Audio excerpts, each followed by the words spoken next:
Right. Loose gadgies. Back again. It's a Thursday. It isn't. It's a Monday. But it's a Thursday. Episode 49. We're coming up to the big 5-0 next week. We're going to have to do something fancy for it. What's 50 tempted, in terms of wedding and that sort of stuff? Is that gold or 50? Isn't that your golden Wedding anniversary? Yeah. It's our golden podcast anniversary. So I was tempted to do what they did on Mock the Week and all those other shows, and they just hype together a clip show. But we'll see. We'll have a think. We could do something daft. We could rattle off a bunch of more dad jokes and that, like we did in the past. We could do some of that. Yeah, we could find some 50 jokes. Some 50 jokes. Yeah. Oh, and then, of course, I found recordings of Jimmy Carr's on his channel, and he's just released all of his DVDs for free to watch on YouTube. I've been rattling through them. Yeah. Aye. Anyway, today we can do a comeback. Today is all about the training you've been doing, delivering to the young'uns in the office. I forgot what you called it now. What was it? It was about. There was a few. It's like how we sort of think about things and about the infinite versus finite journey that we're on. Yes. And also trying to get them to start thinking about their mindset in work. The first thing I sort of thought of was, would you speak to others the way you speak to yourself? And that's the sort of phrase I asked them all in the class. And the overwhelming answer is no, I wouldn't speak to you the way I speak to myself. So you mean like a self-critical voice? Like, you're rubbish at this. You're rubbish at that. You should stop doing this. Yeah. So, and if almost if you're having a conversation, you would never speak to somebody the way you speak to yourself. So, right, okay, straight off the bat, we know we really put ourselves down, and we need to work on it. So now that we know that, and I think I finished off the exercise by saying something like, "Stop being kind to yourself, then you can become whatever you want." So if you can be kind to yourself, be patient, blah blah blah, you can become whatever you want. But it was sort of the sort of infinite versus finite games, and I sort of moved it a little bit back towards sort of the dieting thing, and the fact that most people say, me and my mother have had this conversation over several times. Most people see dieting as a finite game. Finite meaning it has an end. But me and my mother both know this is an infinite game, and it has no end, because it's a change of lifestyle rather than a program you follow. Yeah, and I did that thing with you. I don't know if we recorded it, but we were talking about. I might slightly digress here in terms of the money. We talked about how much it costs to put a pound in weight on, didn't we? By using crisps, and I was a while back. Yeah. Yeah, I looked in Asda the other day. It was so as you're going out, they try and capture you with the little niceties, don't they? The bars of chocolate and whatever else. Yeah, It's only a quid. Three crunchies for a quid. I picked up a pack of crisps, which were were a pound, and it's a 45-gram pack of crisps for a pound. And on the back, I think it was like 220 calories for a pack of crisps. Now divided, so a pound in weight, a pound in calories is 3,300 calories. So you divide that roughly by 200, and what worked out was it would cost you about 14 pounds to put a pound on in weight. So about £28 for £2. So I roughly worked out it would cost you about, I don't know, 200 odd quid to put a stone on. Now, if you reverse that theory, to lose £2 in weight, which is what you'd want to lose on average if you're trying to lose weight over a steady period of time, none of these fast gains that we talk about, I roughly worked out it would save you 28 quid a week if you wanted to lose £2 in weight. So in these economic times where we're finding it difficult, you would save 28 quid a week on your food bill if you were trying to lose weight. And I know it's a very simplistic way of looking at it. Yeah. So you're basically doing the cost of calories, like the financial cost of calories. So if you remove this many calories from your diet, you would save this much money. Even though some people, oh well, convenience foods, and we should get rid of the buy one get one frees and all of that. So So roughly, you would save 100 quid a month if you went on a diet to try and But the principle being is that most people see the projects, life. They see it in a short term thing where a lot of it needs to be, as we said, a lifestyle change. And my principle is that I want to be 100 years old when I depart from this earth, and to do that I need a plan. Minimum. Minimum or exact. Yeah, minimum. So we're moving in on episode 50, and I just, in terms of my life, I just want to double that. And I looked at things like Greg Wallace from MasterChef, and who just lost 5 stone recently, and he just talked about, because I had this conversation with somebody else the other week about, my focus is on this at the moment, and that's okay, but to lose weight, if he took it in simplistic terms the way Greg Wallace said, he said I stopped drinking beer, I stopped having takeaways, I stopped snacking, and I planned my meals. So he did 4 things. And okay, it's not a lot of things to do to lose weight. He did 4 things. And all of the things that he did, when you just listen to what you just said there, what he did was he didn't actually do anything. He stopped doing things. So it actually the only effort it took was willpower. So he didn't have to like go running, join a gym, buy a bike, go to this place. What he did was I stopped this, and this other thing. So at least 3 of those things were just stuff he stopped doing. I stopped buying takeaways all the time, cut out the drink.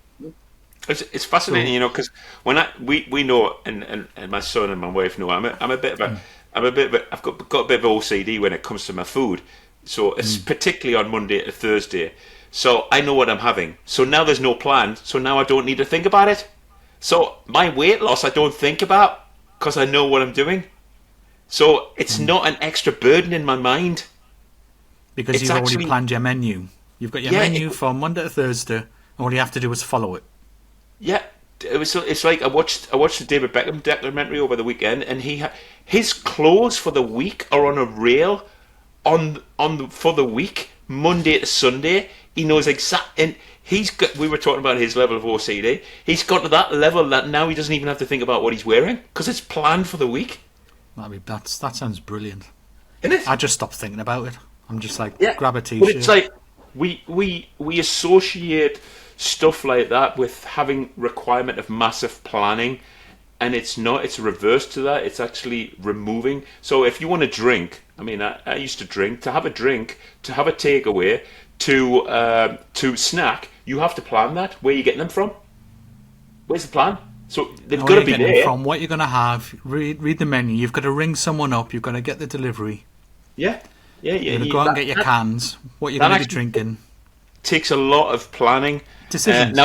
Now, I do accept that my mind is made in a certain way that makes it easier for me to do certain stuff or not. So I have to accept that, you've got multiple things going on in your mind at once, and somebody else might only want to focus on one thing, and that doesn't involve, that way of thinking. But I just think sometimes we create barriers in the way we think to stop us from doing something that maybe we should really be focusing on. That sounds like a lot of work. It isn't. You're just making it sound like a lot of work. Yeah, and I started thinking about things like, I am what I am, and I cannot change that. But if you then reframe that to, if I practice at something often enough, I'll change. So now I've just reframed my limiting belief into something that's a little bit more positive. I cannot lose weight. It's the way I'm made. I can be conscious about what I eat, and maybe stop the takeaways, or take a walk, so I'm just reframing it into something. So sometimes it's just about being honest. It unfortunately is. It's about being brutally honest, and we're not able to be brutally honest, when we talk about the things that we're shoveling in our mouths. So, But could you say that honesty requires effort? Is that oh, it why? does. Well, but the bottom line is, in our mind, we do know the truth. We're just ignoring the truth because we Which is why know. I people get know. angry, isn't it? Yeah, we get frustrated because we know the truth. This is why people retaliate when you point things out, because you've hit a little nerve that's sitting there in the back of their mind. They know you're right. They want to ignore it, and when you point it out, you're stopping them from ignoring it. Yeah, which makes people angry. It is. It's like your mum and a little bit like my dad. I was having a conversation with my dad on Friday, and it's something about he makes these conspiracy stories up about Facebook, and I called him out on one of them, and I said, "You just made it up in your head." I said, "You go to bed and you make it up and you make it bigger and you blah blah blah," blah. And he goes, well, and you know straight away you've got him, haven't you? Yeah, your man's the same. Well. Yeah, well. Yeah. Well, that's not a response. Well.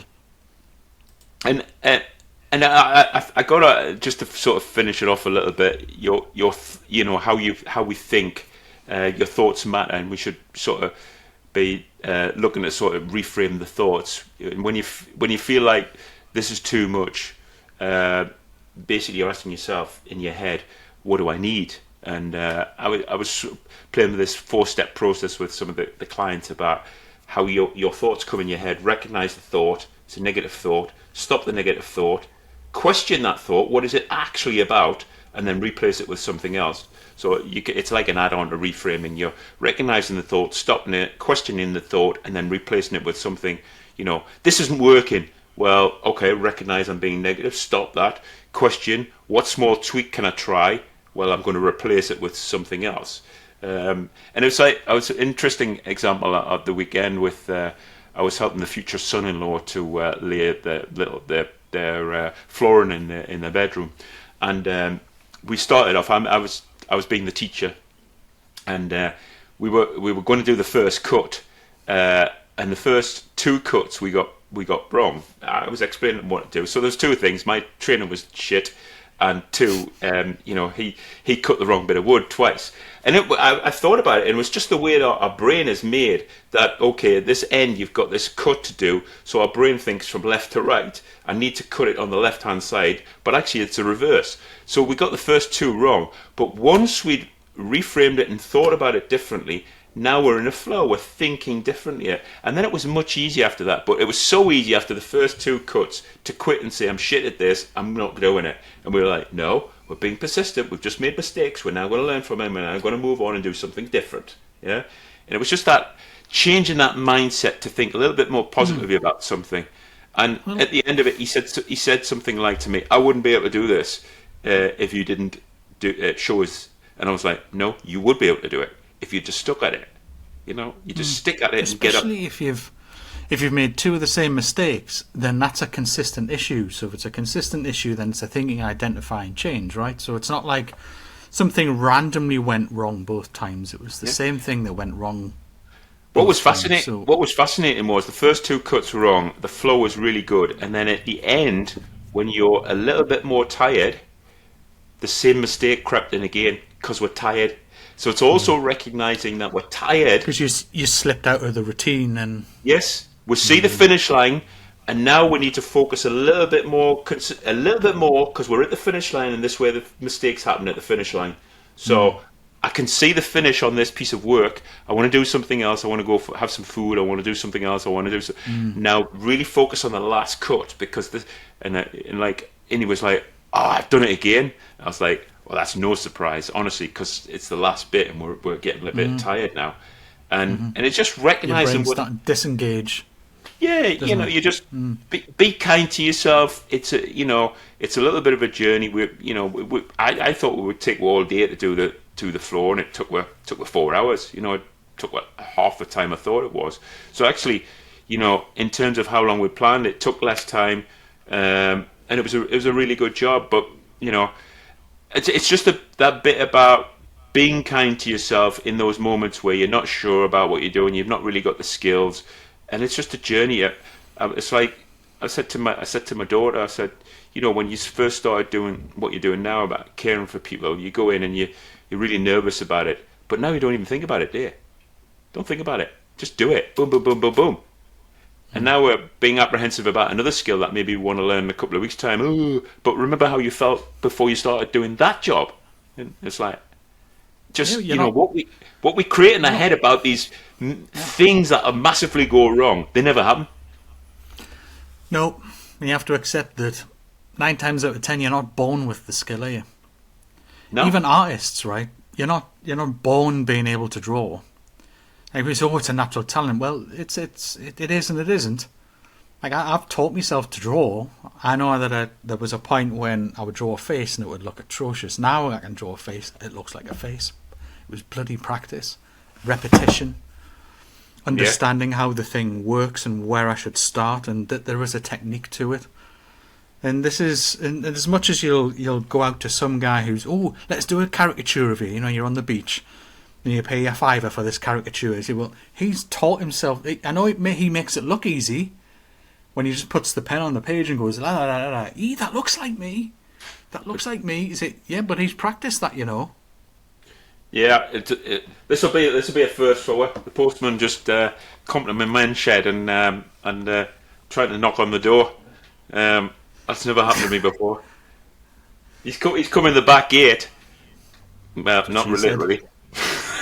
That was a good way of finishing off. Oh, just another one.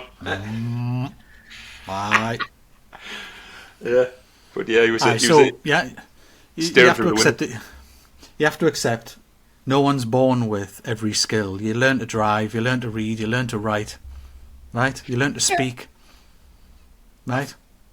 So you cannot say, oh no, I can't do that. Well, nobody could at one point, and then they learned. Right. Yeah, I'm just looking at my screen. My face is frozen. It's frozen. It'll probably still be recording though locally, won't it? No, that's good. But yeah, I just think at the end of the day, going back to the beginning of what I said, we're so unkind in our heads to ourselves. Yeah. And we don't realise with just a little bit of thought that we are exceptional people who can do whatever we want. Treat how you like to be treated, or treat how you want to be treated. Accept yourself. Yeah. So you'll treat everyone else how you expect to be treated, but you won't treat yourself that way. That's an interesting perspective that I've never heard it phrased that way. Yeah. It's interesting. Food for thought, that. Speaking of food, back to food. For thought. Yeah, I've got rice cakes and ham. Because I don't have to think about bricks. It. Yeah. It's 10 past. Aye. It's in the afternoon. I've had now to eat. Yeah. Get something before you get out. I know, I need to go sort something out. I'll go defrost some baps.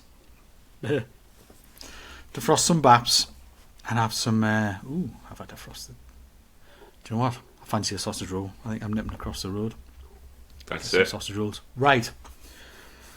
Fascinating stuff. A bit more serious than some of our recent fare, but I think...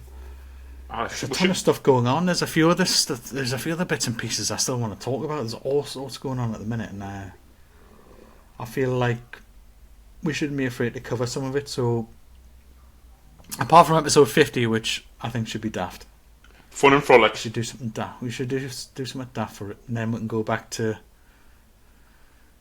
the job on 51. Anyway. So, until the next one,